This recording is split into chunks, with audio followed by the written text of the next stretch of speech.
Welcome back to For the Love of Men podcast. My name is Courtney Shand, and I am hosting with my dear friend Brianna Mosier. Hi. The intention of the show is to bring together men and women to learn how to honor each other's natural masculine and feminine energetic cores so that you can create healthy, polarized relationship dynamics. And we have a really juicy episode today. Before we dive in, we've got a few things to share. First, I want to introduce you to my friend Bri because she's amazing. This is totally her zone of genius today, and I cannot wait for you to hear all about it. Bri. And likewise, Thank you. Courtney's zone of genius. Thank you. Both playing all humble. Okay. Humble brag here. Both of our zones of genius. And Bri's really great at this dynamic too. Thank you. We've both had to do. We've talked about this a lot. Yeah. That's why I know. My work in the world is helping really driven, ambitious women heal relational patterns, attract in healthy, empowered masculine men, and grow their business at the same time. So really embrace their feminine energy and see how embracing their feminine leads their whole life, helps them attract more money, more income, more healthy love, all the things as they grow as a person. To include sexuality and pleasure. And that's what I've been formally trained in as well, besides my psychology background. So I love bringing all that together for women. That's my work in the world. And Courtney's is similar, but we have very different flavors. Tell the people your magic. Yes, I love using the body to help heal the relationships that we have externally. I find that plays into each other very often. When we can learn how to care for and listen to our physiology, we actually show up differently in relationships. We show up confident, we show up more assertive, more clear, more grounded. We can be deep in our feelings and not feel like we are constantly being bombarded with things. So I love bringing that together, helping women elevate their energetic experience as well. And I do that again through body-based work. So today, it is part of my zone of genius, I will own this, is healing codependency. We want to talk about codependency and what it is, what we mean by it in both of our frames of work, and also the way that we see it play out in the nuances of the energy exchange that's happening that may create some codependency. I'm excited about this.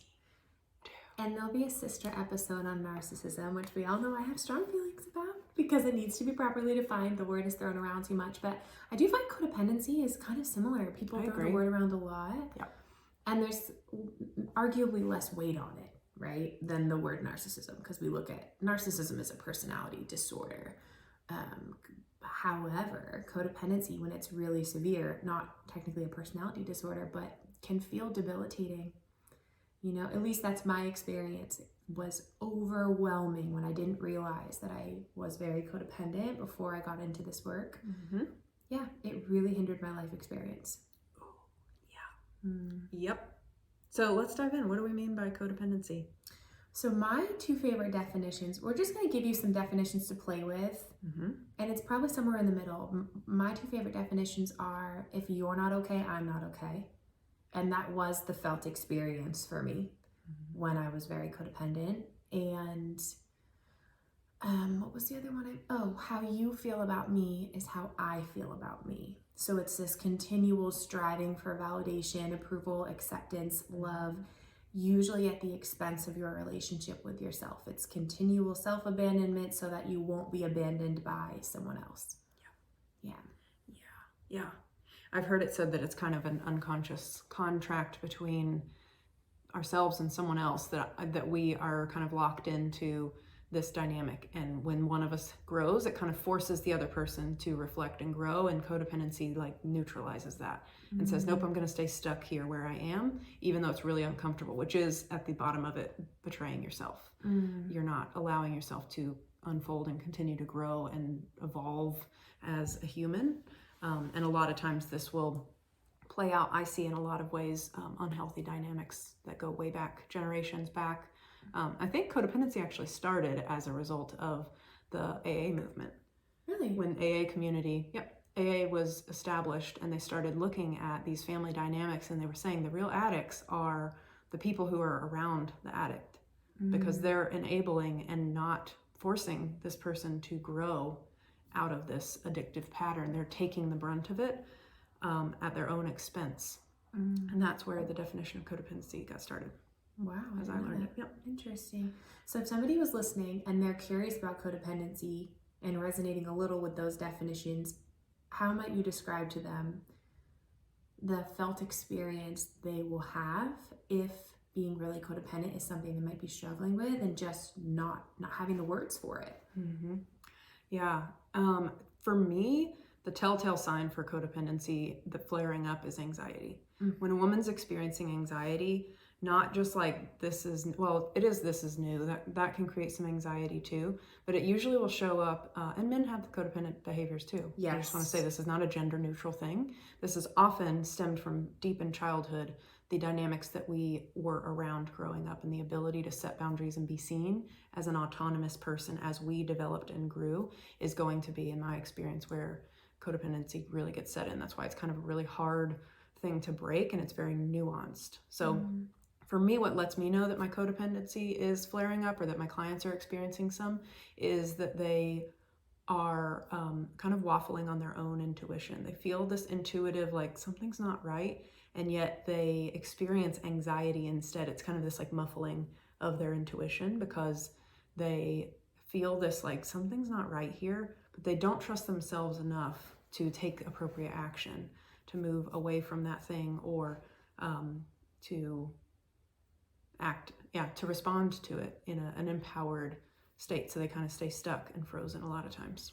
And it will show up as anxiety. Just to clarify, you meant that it is gender neutral, right? Yeah, what did I say? Okay, you said it's not gender neutral.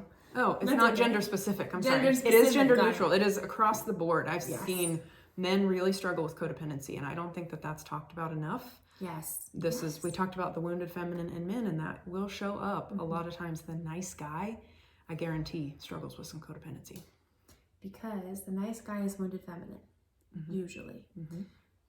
And codependency is one of the characteristics of the wounded feminine. I love that you're bringing this up, because I do think, generally speaking, people tend to put that on women.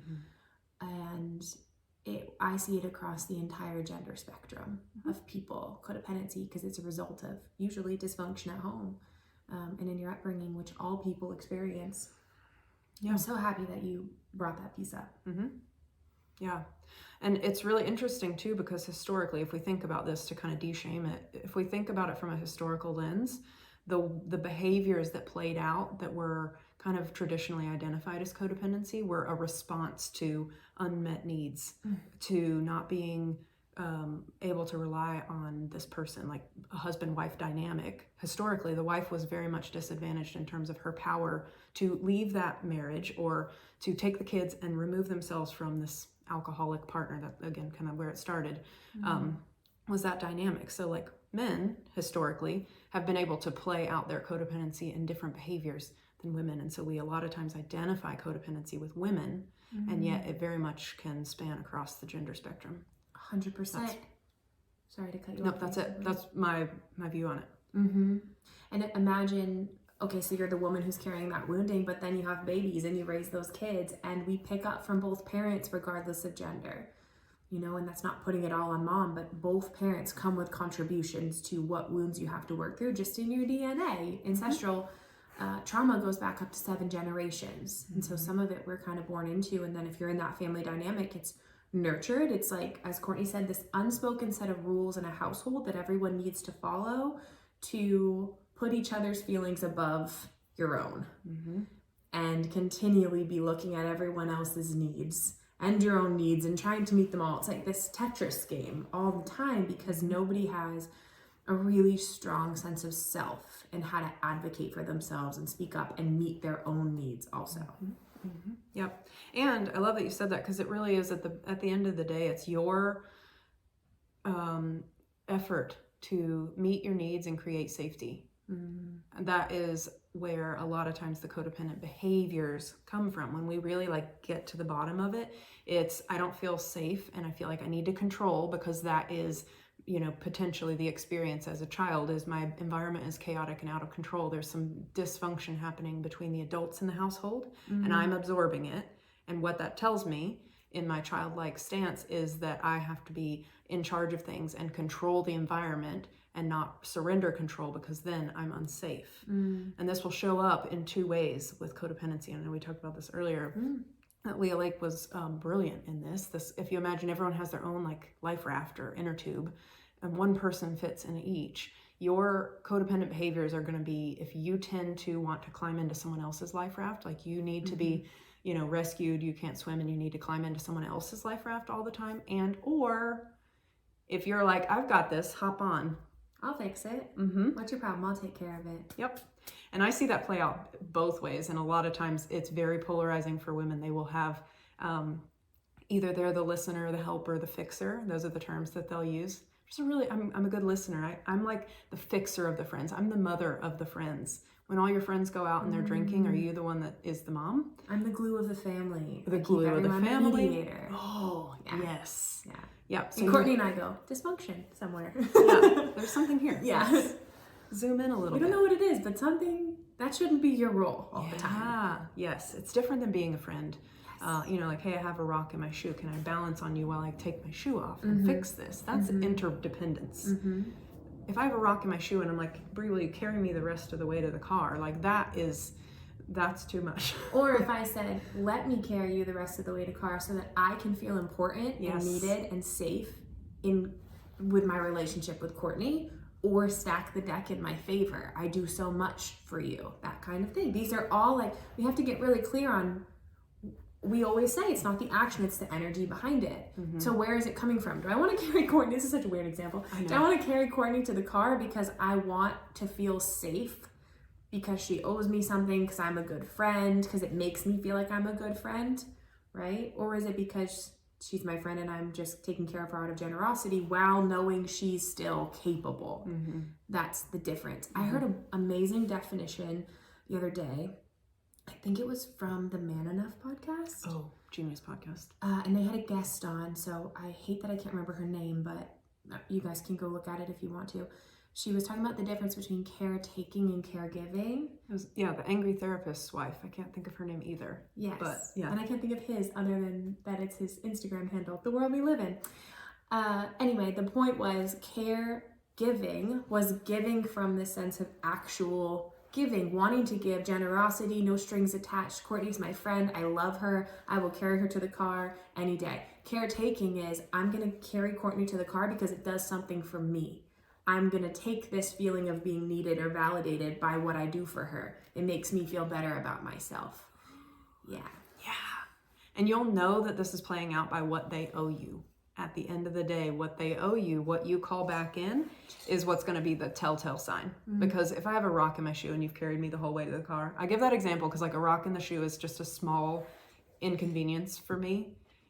And you're like, here, let me carry you. Yeah. And then at the end of the day, you're like, hey, I feel unseen because you didn't give me a pat on the back and say, wow, you're such a good friend.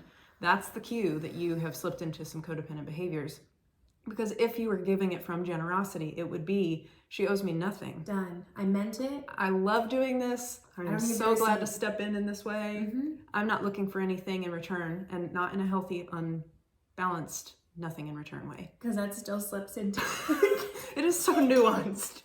It is so nuanced. Yeah, sometimes we can delude ourselves depending on how like far back this programming goes.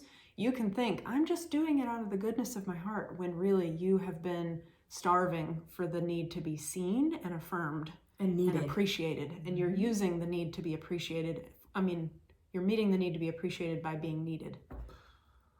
I want to give an example that I think will be really helpful, because I've experienced both polarized points of codependency, being the one who wants you to get in my boat and being the one who wants to get in your own. And so when I was with someone who most definitely had NPD, I wanted to be saved by him. His like what appeared as big masculine energy was really wounded masculine. We'll talk about this more when we do the narcissist episode, but it felt like it was keeping me safe because I didn't have my own sense of empowered masculine energy. I didn't have agency, leadership, really a sense of myself. I didn't know how to set boundaries. I didn't know what boundaries were. And so this person who had really not boundaries, but like rules for life and direction and initiative, but eventually turned into control and blame and abuse, right? at first it felt like safety because I didn't have that in my life.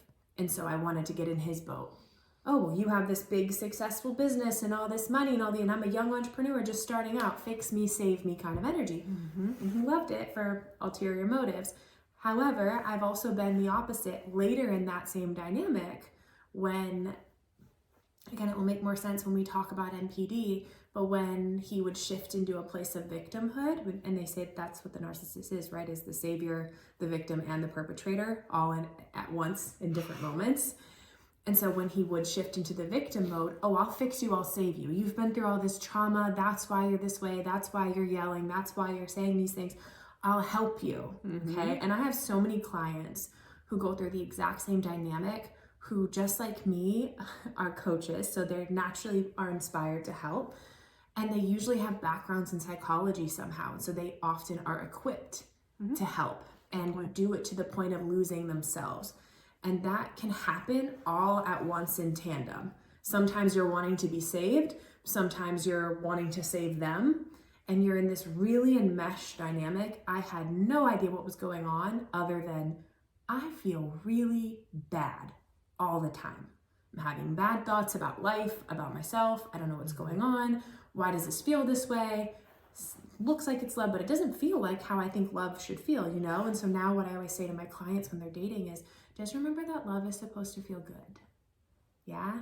Like we can consciously have to work through things, but healthy love means you've got you and you're opening up to me so we can walk hand in hand in it. You're still leading your life.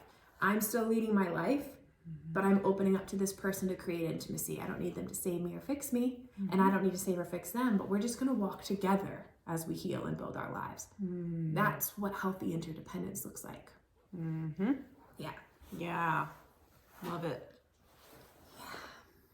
This definitely, I mean, it's funny that you say that because this will play into your ability to experience happiness, to experience those elevated emotions. You get sucked into this like lower level of drama when you're experiencing codependency because you're like, is this something I'm doing? Should I be doing more therapy? Should I be like working more on myself? And then you immediately are like, no, this is a them thing. So it's like, it's such a like trip in your mind, but it will feel like drama. Like this is way too difficult. This is different than conscious working through things. There's not resolution. It's just like constant stirring, or the resolution is like short. It's just re-traumatizing old wounds. You're not consciously working through it to heal.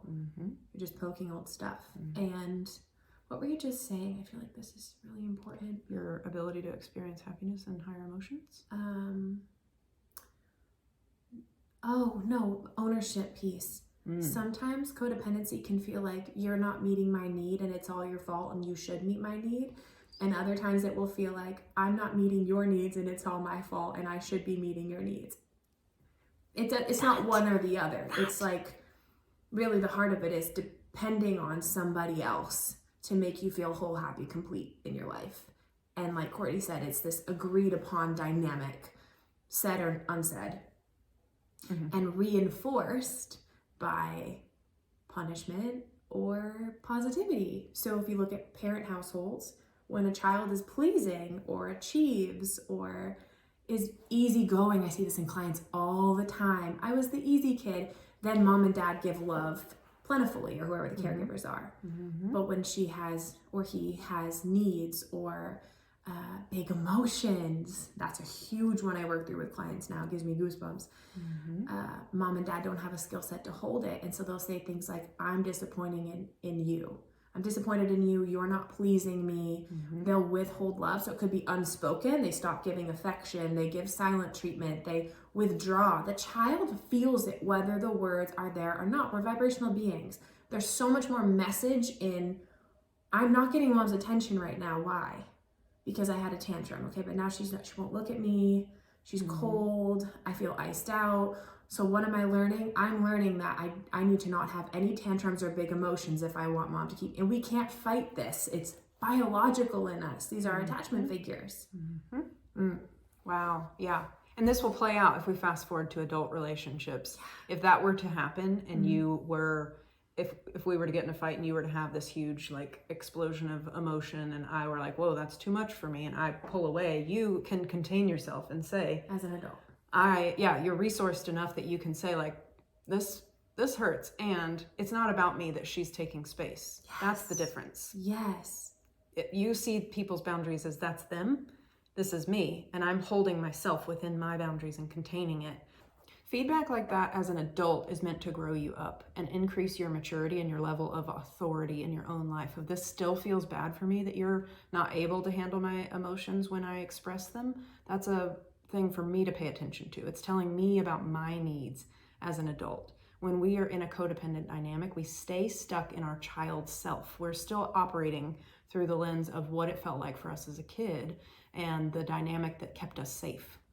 So we'll use a lot of those strategies of manipulating ourselves out of the things that we're feeling so that we just don't feel that much.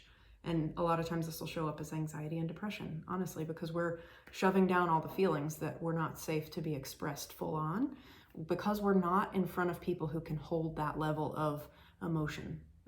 It's not, this is, I think, the hard part for a lot of people as adults to realize is that often it's not that you're doing something wrong. The fix or the medicine, like you always say, is that it's that reintegration of, this is what my gut is telling me, that something's off, and I'm listening to it this time. I'm like glued back into that. I'm not dismissing that and separating myself. This space in between is the anxiety, that like white noise in your gut where you're just like, something doesn't feel right, but I can't do anything about it. I'm helpless, I'm powerless, something's gonna have to change from the outside. We say, actually, this doesn't feel good to me, and I'm gonna either say something or I'm gonna remove myself. That takes a lot of agency, and I think we both teach about empowered masculine energy being integrated. That is the resolution, is to empower that masculine energy. I always say it's kind of like it picks you up and carries you away. It says, hey, my boundary's been violated again, and 3 times we're out, we're done. I'm removing myself. If you get to 3 strikes, like that is a generous thing. The more you do this work, the more you're like, this isn't me. Yeah. This is a you thing, and I'm going to reflect back to you that this is not appropriate behavior by removing myself. I don't have to step in and be like, oh, you know why this is really inappropriate? Because your childhood wounding, and I'm going to sit with you in it. That's kind and generous. And you don't feel compelled. It's not your like, but I have to or else they're going to leave me feeling. Yeah, it's so true. You let it stop at the ouch. Instead of, if Courtney says something that hurts me, my codependent response might be like, oh, what did I do to cause her to behave that way? How is this my fault, and how can I fix it? And instead, if Courtney said something to me that hurt me, I would, in a healthy state, just be like, ooh, ow, that feels really bad. That's all the words I had. It just feels, ow, that hurt. That's what's happening when you're in your empowered feminine or masculine, is you're letting what's not yours bounce off of you. And so there has to be some self-trust reestablished in your system as you're learning this, because if you're really resonating with this, I wish someone had told me this when I was healing out of codependency, that it is normal to have needs in a relationship. It is normal to heal through things with your partner. Our partners in conscious relationship, yes, they do create fertile soil for us to heal those wounds. And honestly, that is one of the most beautiful parts of relationship, is that they do come in and help you heal those things. But I have found in my experience, you have to heal that codependent dynamic within you and at least stay aware of it, so that you don't hear that spiritual talk about conscious relationship and go, no, you're supposed to fix me. You're supposed to help me heal my wounds. You take it, you do it, because that only works if both people have agency for their own healing and they're not making the other person hold it. They're opening vulnerably and allowing the other person in while they hold themselves. It's very different. Yeah, it's tough. Like I'm pretty ingrained with the spiritual community, and I always struggle when I see these, posts or whatever about, well, your partner's supposed to help you grow and they're supposed to create that environment for you. And it's like, we need to put this caveat, because there are a lot of people who have codependent patterns that don't know it, that hear that and think that their partner should be bending to their every need, and then hold that partner to that and get upset if their partner takes space and doesn't think about their feelings in that moment and makes it about them, or tries to fix their partner from that advice. And So it's true that conscious relationships are about growth together. But part of growth in relationship is learning where you end and they begin, and having your own individualism and togetherness, staying connected to self while staying connected to someone else. That is the work. I would say for my clients, and I don't know if this is the case with yours, my clients really struggle with the individuation process. They don't have enough of themselves mapped out. So when they enter relationships, they're still kind of in this amorphous state, which is going to create a lot of experiences that they're going to say is conscious partnership, or that's where this would hook them. Yes. It'll hook them because they're like, oh, this is conscious partnership. And it's just you having no boundaries and you being too fused with the other person, and therefore you do take a lot of things personally that you don't need to. So you're going to be experiencing these like really big emotions, not for no reason, but you're not integrating them and using the wisdom that's coming from them to move the relationship forward. So you kind of stay in this like constant state of turmoil. 100%. Yeah. And I think another thing codependents often struggle with is knowing what their need is. And then, you know, when you're in the healing process, at least for me, it felt like, okay, I have this need, but is it something I can meet on my own? Should I open to give this to my partner? Is it fair to give this to my partner? There's a lot of discernment that has to start happening, which will come from more self-trust. So if something happens, Courtney says about the thing that hurts me, I'm able to reflect it back to her and say, this isn't mine, this is yours, ouch. Versus early in the healing stages, I might be more like, you said that, is that true? Do I need to fix something? Do I need to change something? And there gets to be a reflection too, because sometimes people will say things that are not unhealthy, but they do hit our wounding. And then we make it about the other person doing the wrong thing. Like the classic example is someone who's a little more anxiously attached when they're in their wounded and a little more avoidantly attached when they're in their wounded. And if that person needs space, if she needs space and he needs reassurance, the codependent might internalize it as you're not meeting my need or things like that. It gets so nuanced. It gets so nuanced. And I'm going to get lost in the weeds if I try to parse out every piece. I'm realizing. This is why coaching containers exist. So you can give context and sit with Courtney or I or whatever mentor you resonate with and tell us what's happening. Don't misjudge yourself. Because it's so easy to listen to these podcasts and go, oh my God, I'm really fucked up. That's me. I have that. No, you're not. We're all human. We all have wounds. We all have codependent moments. No one is exempt from this. And I'm so glad you said that too, because I see a lot of times that it, in the spiritual community for sure, that it can become a way of bypassing your needs still. Like you do this to yourself. I'm glad you said that. It's an inner dynamic that's happening. You've integrated this dynamic of all the weight is on me. All the emotional labor goes to me. And that is going to be, you're carrying this like huge weight of the world on your shoulders because it's going to put you in 10 years of therapy. It's going to, you know, like we're not actually meeting the needs that are going unmet still.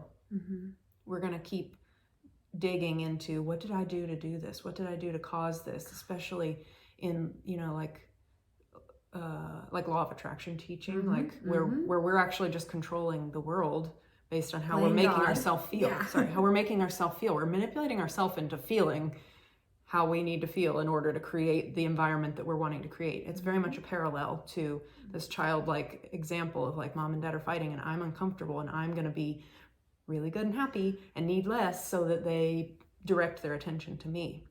We'll do that in adult relationships too. We just aren't consciously aware of it because we are doing this with ourselves. We're negating our own needs. We're negating our own desires. We will stay in things that feel really bad because we talk ourselves out of it. I think we can manifest him healing. I'm so happy you brought the law of attraction piece because I know that's your zone for sure. The biggest law of attraction component. I mean, it's built my business to six figures. It's what I teach my clients. It's how I call them my partner, my new home, all the things, everything in my world, fitness competition, and it's my blood. I get that what we put out is what we get back.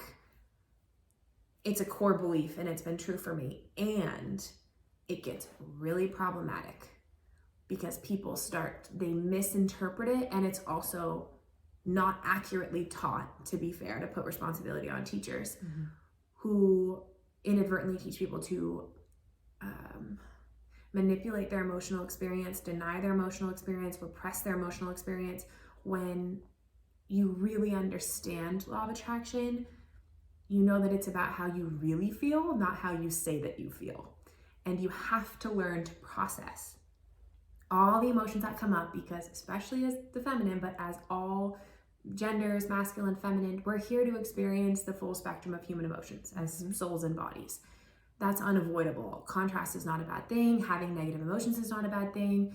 And people get it misconstrued and think I have to be happy all the time. I mean, that was probably part of my thinking when I was in that unhealthy dynamic. It's like, no, I can change him. I could fix him. I could manifest a different situation. And it's much more complex than that. It's simple, but you can get yourself in the weeds fast if you keep thinking you have to be positive all the time. Because last thing I'll say, to actually put out a pure vibration, it's about clearing that heavy energy in your body. And the only way to clear heavy energy, feel it, honor it, process it, feel it.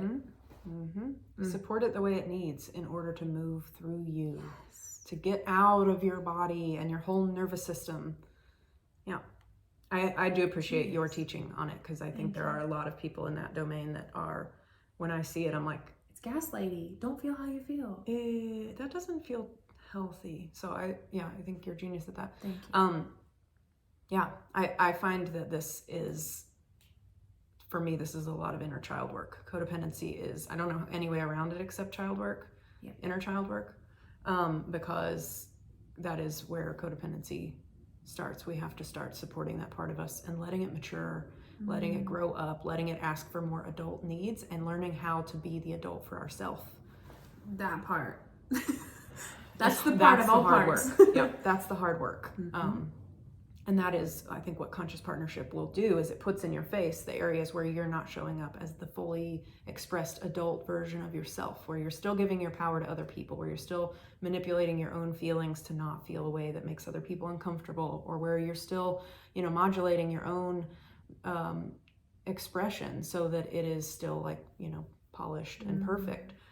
That's, for at least for my clients, how they tend to struggle with this. It'll show up in how you diet, how you eat, how you take care of your body, how you feel in dating. I mean, it happens in how much money you're willing to make.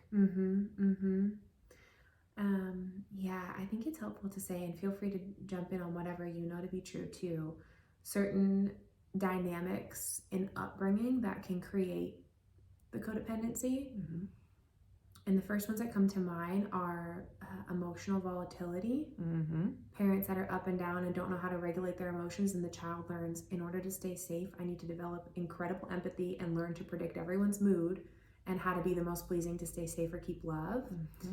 And then the other dynamic is, oh gosh, it just ran out of my brain. Enmeshment? Yeah, you talk about investment while I try to rack my brain for okay. where it went. Well, I would say that boundaries being seen as unsafe, you being an autonomous person, being unsafe, not fitting in your tribe, if you have a different opinion than someone else, especially a bigger person than you, that will create an experience of, I'm not allowed to have my own needs, my own voice, my own boundaries, and I'm not allowed to assert them, for sure, because then I'm going to risk being removed from love. The circle of love here, that is the family or the unit. I see that a lot of times in my clients. They'll struggle to get close to people because they don't actually know their own boundaries. Those have never been established, and therefore they can't create healthy intimacy that is, this is very much still me and that is you, and we are meeting here, versus I'm just gonna be what you are, absorb. I'll be who you need me to be. I'll be happier. I'll be, whatever anything the for thing love. is. Yeah. We see it in movies all the time. Don't even get me started on that one. The other thing thank you for jogging my memory.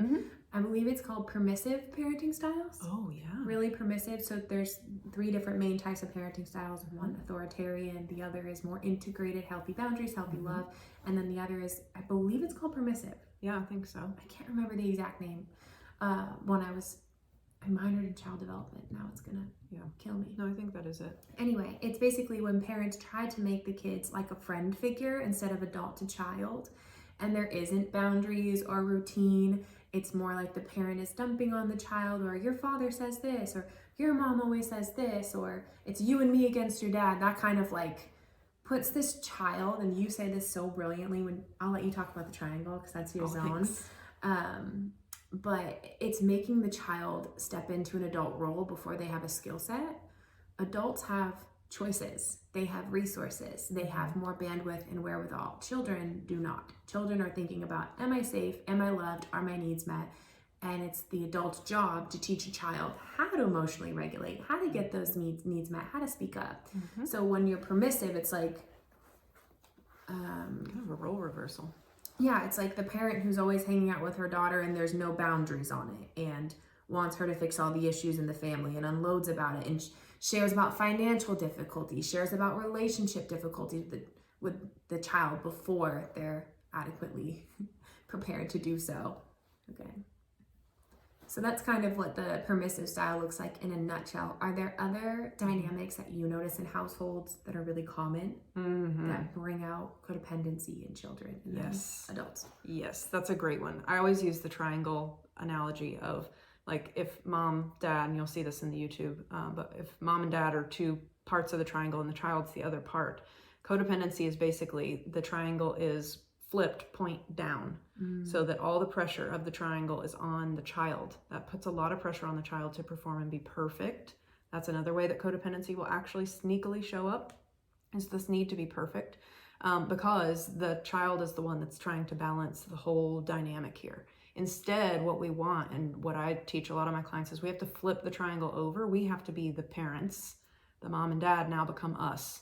Our empowered masculine energy and our empowered feminine energy become the stability that the child gets to rest on. From there, once the child is being supported, a triangle is really structurally very sound in terms of like engineering. That is a very strong way to, you can hold some weight with that, and the child gets to grow up and continue to expand and create and be fully themselves. That's how it's intended to be. And for most of us, and it's not to blame parents, I'm definitely not one to blame parents. It's more the acknowledgement of what happened. I think that's necessary for the child. For most of my clients, obviously there's still very much real abuse, and I'm not saying that in this dynamic, but for a lot of dysfunction that my clients will say, like, I had a pretty good childhood. That's usually what they'll say. I do have some cases that are, pretty obvious. Severe. Yeah, pretty obvious that was not healthy. But most of them are like, it was pretty healthy. But a lot of times what happens is when dad is not sturdy, when the men are not sturdy, and that's why we love men. We are here for the love of men. We love men. Because men have such a role in creating non-codependent cycles. In breaking the cycle of codependency, masculine energy is the key. Because when mom now has to take on masculine and feminine role, it's really difficult in a woman's body to be in your masculine energy and to be emotionally available to your children, which is a loss for the next generation, because the children are looking to someone to be the emotional experience, the emotional reflector of their world. That's going to help them integrate this wisdom that I was talking about earlier of my emotions mean this need is not going met. My emotions mean this is uncomfortable for me. And it gives you agency. You develop that agency that builds confidence in a child when you are reflected back in a healthy way. And one of the parents has to be emotionally available. It doesn't have to be mom. It can be dad. A lot of times dad is the more emotionally available parent. But the dynamic that plays out will often be that dad was a little bit less mature. He wasn't actually doing his work. So he's more emotionally available because he's the playful one. He's the fun dad. He either works a lot and then he comes home and he's just like goofy and silly and not able to regulate and ground the family and lead the family. And that falls on mom. And because that's really difficult for a female body to carry both masculine and feminine to keep a household functioning. Single moms, this will show up for them too. The kids will inherit the belief pattern that I need to, again, shift how I show up so that this can be less burdensome to them. Either dad's not going to catch me. I mean, he's very fun and playful, but he's a lot of chaotic energy. He's not very grounding. I don't feel safe viscerally. I don't feel safe taking my emotions to him, even though he feels like the less threatening and warmer parent. That is, that's the nuance. And then mom will feel cold because she's not getting her needs met. What we want is for dad to be equally participating. And again, I'm just saying dad here because the masculine energy partner needs to be equally participating to support mom so that mom doesn't dump that on the kid. That will create this backflow of energy that is not intended to happen. That is, codependency is the backflow of your life force to your parents. You're supporting your parents, usually unconsciously, in being perfect, in being seen as perfect, being seen as less bothersome, being needing less. All of those things are going to be how we play out this codependency dynamic. Gosh, so much genius. Thank you. Yeah, this is, I like nerd out on. I knew when we started, I was like, let's just give her a minute. She's just she warming needs up. to get warm. She's like, I don't really know what I want to say. I was like, Courtney, I know my friend. When we start talking, it's going to come out. And it did. And I just want to bounce off of what you're saying too is in adult relationship, that woman may struggle with feeling needy, feeling anxiously attached. She can't get enough attention. When I was doing this healing work several years ago, I remember being in therapy and saying, I feel like I am this bottomless well of love and I can't get enough. No matter how much I get, it doesn't feel like enough. Wow. Yeah, and that was, I think that's good to share, right? Because that's was my visceral experience when I was deep in codependency. Spoiler alert, it's very healable. It's not as hard as you think, but it does take some, whoa, where did this come from? Let me acknowledge what really has happened. And I love that you brought up, a lot of people will say, I had a pretty good childhood, because they tend to gaslight themselves out of the feelings that they had that were visceral in childhood because of other factors, like growing up with economic or race privilege or a two-parent household, things like that. They don't trust their feeling because it looks a certain way. And that's how it was for me too with codependency. When I was with a narcissist, it's like, why am I feeling this way? This is a very successful, wealthy man who says all the right things, but something feels bad. It feels worse than bad. It feels fucking terrible. I should be happy. I should be happy because you're not trusting yourself. There's not a connection and sense of self where your bubble ends, they begin. Other people don't have ownership. Everything's your fault. You need to be more pleasing, more perfect, less needy. And when she's early in dating phases, I also noticed she's very big on the timing of text messages and when does he call and does he set up dates. And I know I'm just going off with lots of data for you right now, but because she feels like she needs to be perfect, she'll often hold partners to being perfect too, and she can oscillate between these two, being totally permissive and making tons of excuses for his behavior. Depends on the day and which side of the wound is activated. Yeah. Ooh, truth. That feels like totally resonant. Yeah, you'll have a hard time relaxing into spontaneity. Safety too. And safety. Yep. Safety will feel unsafe. Spontaneity will not feel fun. I've been in both of those spaces. I'm just going to own that. Same. I'm just laughing because Courtney and I have had friend talks where I've struggled with changes in plans before. And the other thing that's normalized too is when you grow up in an environment like that or you have codependent parts, they flare up in conflict or certain triggers. Yeah. It's like, you're like, wait, I thought I healed through this. This again. And part of healing, I think, and you're brilliant at this too, is just accepting that you have needs and parts and wounds and trauma, and you have to teach partners how to love you through those while you love yourself through it. There's no human that doesn't have wounds or codependent parts. Show me a human with no codependent parts, I will be shocked. Yeah. Especially when you're triggered or in conflict, this is when our wounds come out. You might be the Courtney of groundedness. Courtney is so grounded, but when you get triggered, your stuff comes up and you go, oh, this is a lot to hold right now. I'm feeling like I want to pull on them and make them fix it, or so no one is exempt from this. It's just acknowledging when I'm in my wounded, what is my pattern and what do I need from myself and what would be lovely from a partner. Yeah. Okay. Sorry. I jumped right in there. Do you remember what you were saying? No, but that was genius. I will add that, you have to learn how to love.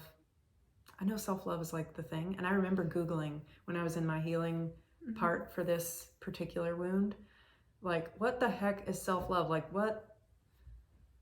How do I love How? myself? That's what I Googled. I was like, how do I do that? Cool. It sounds great, but like, how? And that's where I got introduced to somatic work, because it was viscerally, there was not a connection. Kind of like your cells won't register if something is blocking the receptor. It won't register even though it's connected when something else is there.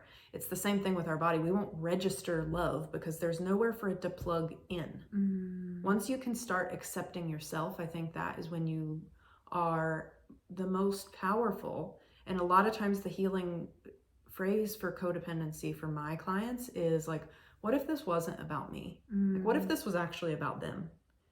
Not to blame or shift blame, but we put so much blame on ourselves when you're in the codependent position. You are used to carrying so much blame that we can't actually see straight until we release some of that. So like with a therapist or a coach, to just play with the idea that like, what if this was their stuff? What if you weren't wrong in this situation? What would you then understand that you were needing? That's what we're actually needing to integrate, is how to discern, to bring in the feedback and frame it differently, give ourselves the benefit of the doubt that we usually give everyone else, so that we can integrate the feedback in a way that moves us towards that need being met, and therefore us feeling seen and happy and loved. The way love is supposed to feel. Yes. Yeah. And this all just hinges on what Courtney and I talk about all the time. That's why we do the podcast. That's why sometimes we have moments of texting each other going, I'm so proud of us for doing this work. Like if I died tomorrow, there would be so much teaching for free in these podcasts for people to heal from, because healthy dynamics start person to person. Healthy families start with healthy mom and dad, or mom and mom, or dad and dad, or whoever. They, people loving each other and creating a family. And so when mom loves dad well and dad loves mom well, caregivers love each other well, even if it's grandparents, that creates healthy, functional children. And that's why we teach about feminine, masculine energy being integrated with both people, because if mom and dad are both healthily integrated with their masculine and feminine energy and are healthy relators, that kid is going to feel secure and have a regulated nervous system and a skill set to solve conflict, because mom and dad are not going to be free of conflict either. You add any component of life challenges, cultural challenges, they're going to have conflict. That's normal. But watching their parents solve it is really healthy for a child. And so this is generational work. I say that so that your inner healing is fundamental to society, not to put the weight on your shoulders, but also having healthy dynamics. Your kids will have healthy dynamics. Let's put the right weight on your shoulders. You have opportunity for immense healing for everyone, not just you, by leading yourself across the gender spectrum. So good. Yeah. So we're proud of you for doing it. Yeah, because it's going. Hard work. I mean, this work requires resilience. And builds resilience. Yes. So good. So good. This episode was juicy. Up top. We killed it. Yeah, we did. And if you're struggling with this, I'm so confident that Courtney or I can help you. We do this every day, all day with clients. And I mean it when I say I am so confident that Courtney or me would be excellent at supporting you in this. We have programs, we have one-to-one offers, both are different for each of us. You can go to CourtneyShan.com or buildingbri.com and check those out. Make sure that you follow our TikTok. Make sure that if you want to get our emotional intimacy masterclasses for men or women, you check the link in the show notes. They're amazing if you're looking for something right now after this episode to start learning how to be more, to be healthier emotionally. That's the place to do it. A very low cost to entry way to get some tangible step-by-step conflict repair skills and how to meet your partner emotionally skills. Yeah, amazing. I love it. Yeah, both of our stuff I think would be either way, whichever story resonates, feel free. Yes. Because like I said, there's different flavors of how codependency plays out. Both of our stories are a little different. Yeah. We have some similarities and some overlap, and especially overlap in the modalities that we use. We both heal it at a body level, which is really cool, because that all that energy gets to come back to you, and you get to use it however you want with agency.